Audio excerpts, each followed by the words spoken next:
சிவபுராணம் பாகம் 77 ஞானப்பழம். சிவபெருமான் தேவர்களின் வேண்டுதல்கள் யாவற்றையும் அறிந்து பெருமகிழ்ச்சி அடைந்தார்.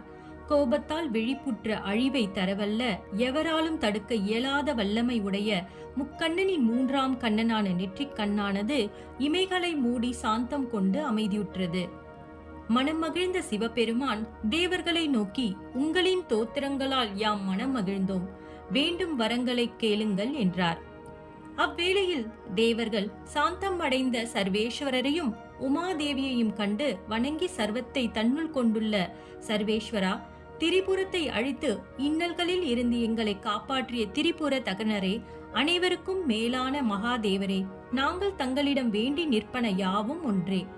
தேவர்களான எங்களுக்கு துன்பங்கள் நேரும் போதெல்லாம் தாங்கள் எங்களுக்குள் காட்சியளித்து எங்களை காக்க வேண்டும் என்று வேண்டினார்கள்.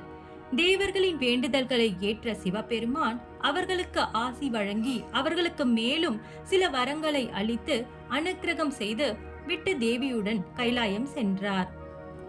அப்பொழுது திருமாலால் படைக்கப்பட்ட மாயக்கலைகளின் வித்தகர்களான பண்டிதர்கள் தேவர்களிடம் தங்களின் நிலை என்னவென்று கூறி தாங்கள் என்ன செய்ய வேண்டும் என்று வேண்டி நின்றனர். அதற்கு திருமாலும் பிரம்மதேவரும், நீங்கள் அனைவரும் கலியுகம் வரும் வரை உயிரினங்கள் வாழும் பூமியில் வாழ வேண்டும் என்று கூறினார்.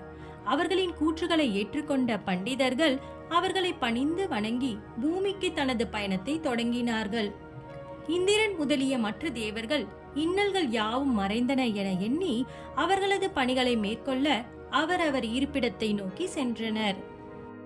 கைலாயத்தில் சிவபெருமானும் பார்வதி தேவியும் புத்திரர்களோடு மகிழ்ச்சியாக இருக்கும் போது அங்கு நாரதர் வருகை தந்தார். அவர் சிவபெருமானை வணங்கும் போது கரங்களில் ஒரு கனியினை வைத்திருந்தார். கைலாய மலையில் இந்த பிரபஞ்சத்தை உருவாக்கி காத்து கொண்டிருக்கின்ற அம்மையையும் அப்பனையும் அவர்களின் புத்திரர்களோடு காண நான் என்ன பாக்கியம் செய்தேனோ என்று அவர்கள் அனைவரையும் புகழ்ந்து பாடினார் திரிலோக சஞ்சாரியான நாரதர். அந்த சமயத்தில் பார்வதி தேவி நாரதர் கொண்டு வந்த கனியை கண்டு, இந்த கனியானது யாருக்காக நாரதரே என்று கேட்டார். அன்னையான பார்வதி தேவி எப்பொழுது இந்த கேள்வியை கேட்பார்களோ என நாரதர் எண்ணிக்கொண்டு அதற்காக காத்திருந்தார். அன்னை கேட்ட கேள்விக்கு பதில் உரைப்பது போல தான் மறைந்து வைத்திருந்த கனியை நாரதர் தம் கரங்களில் எடுத்து, இது மிகவும் அதி உன்னதமான கனியாகும் தாயே, நான் தங்களை காண்பதற்காக கைலாயம் நோக்கி வந்து கொண்டிருந்த வேளையில் ஒரு முனிவரால் எனக்கு இக்கனியானது கிடைத்தது. இக்கனியை உண்பவர் எவராயினும் அவருக்கு பல வகை அரிய ஞானத்தை பெற்று இந்த உலகம் உள்ளவரை அவரின் புகழ் அழியாது இருக்கும் என்று கூறினார். இவ்வளவு வல்லமையும் ஞானத்தையும் வழங்கக்கூடிய இந்த கனியை நான் உண்ணும் தருவாயில் என் மனமோ இதை மறந்தது. நான் உண்பதை காட்டிலும் இந்த அகிலத்தை படைத்து அதில் உள்ள உயிர்களுக்கும் அவர்களை காத்து நிற்கும் தேவர்களுக்கும் அசுரர்களால் எவ்விதமான இன்னல்கள் ஏற்படா வண்ணம் காத்து வரும் சிவபெருமானுக்கே இக்கனியானது கொடுப்பது என்பது சிறப்பாக இருக்கும் என எண்ணினேன். சிந்தையில் எண்ணிய அடுத்த கணமே தங்களை காண இங்கு வந்திருப்பதாக கூறி தனது கலக்கத்தின் முதல் பானத்தை வெற்றிகரமாக எய்தார் நாரதர்.